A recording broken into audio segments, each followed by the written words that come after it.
احمدیہ مسلم جماعت کا مختصر تعارف۔ جماعت احمدیہ کے بانی حضرت مرزا غلام احمد قادیانی ہیں۔ آپ نے اسلامی کیلنڈر کے مطابق 13ویں صدی ہجری کے آخر اور 14ویں صدی کے شروع میں یہ دعویٰ فرمایا کہ میں وہی مسیح اور مہدی ہوں جس کا امت محمدیہ صلی اللہ علیہ وسلم 1400 برس سے انتظار کر رہی ہے، اور میری بعثت کا مقصد یہ ہے کہ اسلام کو دوبارہ دنیا میں غالب کیا جائے۔ آپ نے اس بات کی اچھی طرح وضاحت فرمائی کہ اسلام اللہ تعالیٰ کا آخری دین، حضرت صلی اللہ علیہ وسلم خاتم النبیین، اور قرآن کریم آخری شرعی کتاب ہے، اور اس میں ہرگز کسی تبدیلی کی گنجائش نہیں۔ مسیح اور مہدی کا مقصد تو در حقیقت مسلمانوں کو اسلام پر دوبارہ قائم کرنا اور ایمان کو دلوں میں زندہ کرنا ہے۔ آپ نے فرمایا کہ رسول کریم صلی اللہ علیہ وسلم کی اتباع اور برکت کے طفیل اللہ تعالیٰ نے مجھے یہ مقام عطا فرمایا ہے۔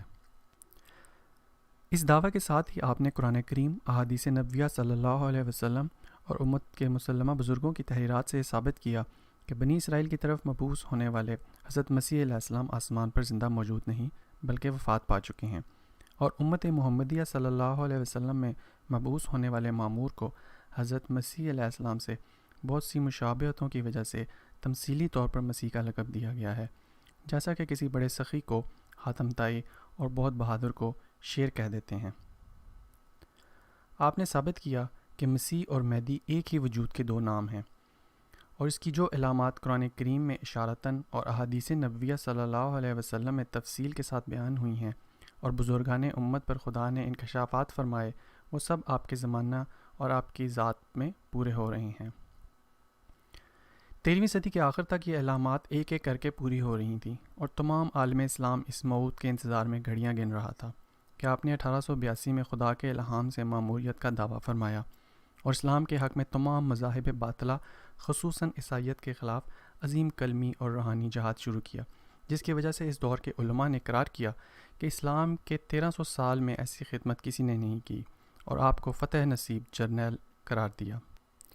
23 مارچ 1889 کو آپ نے ایک جماعت کی بنیاد رکھی اور پیشگوئیوں کے مطابق اس کا نام جماعت احمدیہ رکھا، جس کے ابتدائی ممبر 40 تھے، اور اب کروڑہا تک اس کی تعداد پہنچ چکی ہے۔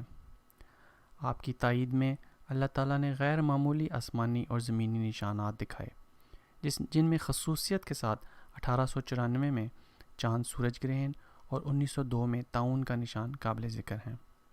ان کا ذکر الہی نوشتوں میں موجود ہے۔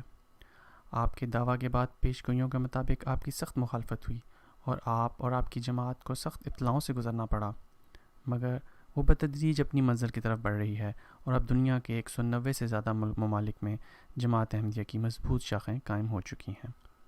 حضرت بانی سلسلہ احمدیہ 13 فروری 1835 کو قادیان میں پیدا ہوئے، اور 26 مئی 1908 کو آپ خدا کے حضور حاضر ہو گئے۔ آپ کے بعد جماعت احمدیہ میں خلافت کا سلسلہ جاری ہوا۔ 1947 میں تقسیم ہند کے بعد جماعت نے اپنا مرکز ربوہ پاکستان میں بنایا۔ اب جماعت کے 5ویں خلیفہ حضرت مرزا مسرور احمد صاحب ہیں، جن کی سکونت اس وقت لندن میں ہے، اور وہاں سے اسلام کی اشاعت کی تمام کارروائیوں کی نگرانی فرما رہے ہیں۔ آپ کا خطبہ جمعہ اور دیگر اہم خطابات سیٹلائٹ کے ذریعے تمام دنیا میں دیکھے اور سنے جاتے ہیں، اور جماعت احمدیہ کے ذریعے تمام قوموں اور علاقوں اور زمانوں کے افراد ملت واحدہ بن رہے ہیں۔ جماعت احمدیہ نے اسلام کی جو عظیم الشان خدمات کی ہیں، ان کی چند مثالیں ملاحظہ ہوں۔ 100 سے زائد زبانوں میں قرآن کریم اور احادیث رسول صلی اللہ علیہ وسلم کی اشاعت۔ دنیا بھر میں ہزارہا مساجد کی تعمیر، جن میں اسپین میں 700 سال کے بعد پہلی مسجد اور براعظم آسٹریلیا کی پہلی مسجد بھی شامل ہے۔ دکھی انسانیت کی خدمت کے وسیع پروگرام، جن میں ہسپتال، اسکول، کالج، غربا کے لیے مکانات اور موسمی امداد شامل ہیں۔ بوسنیا، بھارت اور کشمیر کے مظلوم مسلمانوں کے لیے خطیر رقم اور دوسری امداد۔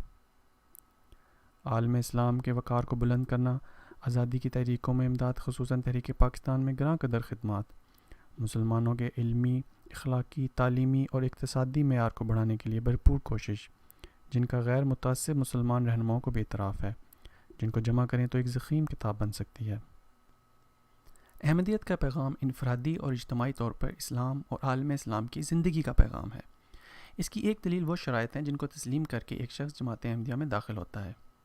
ان کا خلاصہ یہ ہے: شرک سے اجتناب، جھوٹ، زنا اور دیگر بدیوں سے بچنا، نماز پنجگانہ اور تہجد کی ادائیگی، درود شریف اور استغفار پڑھنا، اللہ تعالیٰ کی حمد و ثنا کرنا، اللہ تعالیٰ کی مخلوق کو تکلیف نہ دینا، اللہ کے ساتھ وفاداری اور اس کی رضا پر راضی رہنا، قرآن کریم کی تعلیمات پر کاربند ہونا، تکبر اور نخوت سے بچنا، دین کو دنیا پر کا مقدم رکھنا، ہمدردی خلق اور امام مہدی سے پختہ تعلق۔ ان شرائط کو پڑھ کر خوب واضح ہو جاتا ہے کہ احمدیت کوئی نیا دین اور شریعت پیش نہیں کرتی، اور یہ شرائط قرآن و حدیث کی خلاصہ کے طور پر اخذ کی گئی ہیں۔ جماعت احمدیہ کا کلمہ، ارکان دین، ارکان اسلام اور دیگر اصولی امور وہی ہیں جن پر امت مسلمہ کاربند ہے۔ اگر حضرت بانی سلسلہ احمدیہ کا دعویٰ سچا ہے تو پر ہر ایک مسلمان پر واجب ہے کہ وہ خدا کے مامور کی آواز پر لبیک کہے اور حضرت صلی اللہ علیہ وسلم کی وصیت کے مطابق امام مہدی کی بیعت کرے۔ یہ دعویٰ قرآن کریم کی روشنی میں پرکھنے کی ہم آپ کو خلوص دل کے ساتھ دعوت دیتے ہیں۔ سب سے بڑھ کر یہ کہ خدا سے دعا کریں کہ وہ آپ کی رہنمائی کرے اور حق کی راہ دکھائے۔ آمین۔